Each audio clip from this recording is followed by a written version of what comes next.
कश्मीर तक ट्रेन पहुंचाने वाले प्रोजेक्ट में रियासी से लेकर संगलदान वाली सेक्शन का उद्घाटन क्या और डिले हो सकता है? क्या इस सेक्शन का इनागुरेशन सितंबर में नहीं होगा? दोस्तों, कश्मीर तक ट्रेन पहुंचाने वाले प्रोजेक्ट USBRL प्रोजेक्ट में लगभग पूरी सेक्शन का काम अब आखिरी चरणों में पहुंच चुका है। इस प्रोजेक्ट का सिर्फ एक ही टनल का काम बचता है, जिसके बाद ये पूरा प्रोजेक्ट कंप्लीट हो जाएगा।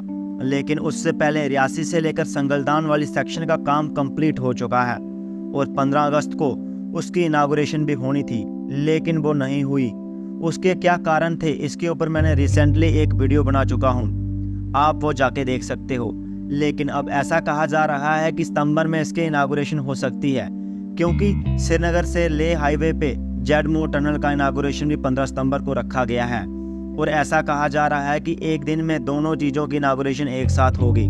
लेकिन अब ऐसा नहीं होगा। इन दोनों चीज़ों की इनागुरेशन अक्टूबर में की जा सकती है। ऐसा क्यों, चलिए इसके बारे में बताते हैं। जम्मू कश्मीर में इलेक्शन कमीशन द्वारा अचानक से अनाउंस किया जाता है कि जम्मू कश्मीर में इलेक्शन की डेट्स 370 हटाने के बाद से जम्मू कश्मीर एक यूटी बन चुकी थी और उसके बाद से यहाँ पे लेजिस्लेटिव इलेक्शन अब पहली बार करवाए जा रहे हैं। इलेक्शन कमीशन द्वारा जम्मू कश्मीर में इलेक्शन का शेड्यूल जारी किया जाता है, जहाँ पर इलेक्शन 18 सितंबर से स्टार्ट होगी और 3 फेज में कंडक्ट करवाई जाएंगी। उसके बाद 4 अक्टूबर को यहाँ पर इलेक्शन का रिजल्ट डिक्लेयर किया जाएगा और इसकी अनाउंसमेंट के साथ जम्मू कश्मीर में immediate model code of conduct लागू किया जाता है। यानी कि इलेक्शन के रिजल्ट तक सरकार अब यहाँ पर कोई भी प्रोजेक्ट, चाहे वो रेलवे का प्रोजेक्ट हो या फिर टनल का प्रोजेक्ट, किसी भी प्रोजेक्ट को इनागुरेशन नहीं कर सकती। इलेक्शन कमीशन के हिसाब से इलेक्शन से जस्ट पहले ऐसा करना पॉलिटिकल पार्टी को एडवांटेज दे सकता है, लेकिन बाद में नहीं। इवन कि जहां पे प्रधानमंत्री जी भी इन प्रोजेक्ट्स का इनागुरेशन नहीं कर सकते। ऐसा बिल्कुल नहीं है कि यहाँ पे इनागुरेशन नहीं किया जा सकता। कुछ स्पेशल सर्कमस्टांसेस के अंदर इलेक्शन कमीशन से परमिशन लेके इन प्रोजेक्ट्स को इनागुरेशन किया भी जा सकता है। यानी कि कुछ भी करने से पहले आपको इलेक्शन कमीशन से परमिशन लेनी पड़ेगी। USBRL प्रोजेक्ट हमारे देश का सबसे महत्वपूर्ण प्रोजेक्ट है और सिर्फ हमारा देश ही नहीं, दुनिया के तमाम देशों की नज़र इसके ऊपर बनी हुई है और ऐसे में इलेक्शन से पहले ऐसा प्रोजेक्ट का इनागुरेशन करना अपोजिशन पार्टी बिल्कुल नहीं चाहती।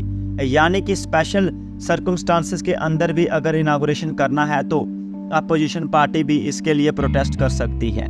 यानी कि सितंबर के मंथ में किसी भी प्रकार का इनागुरेशन होना अब मुश्किल है और ना ही कोई न्यू प्रोजेक्ट स्टार्ट हो सकता है।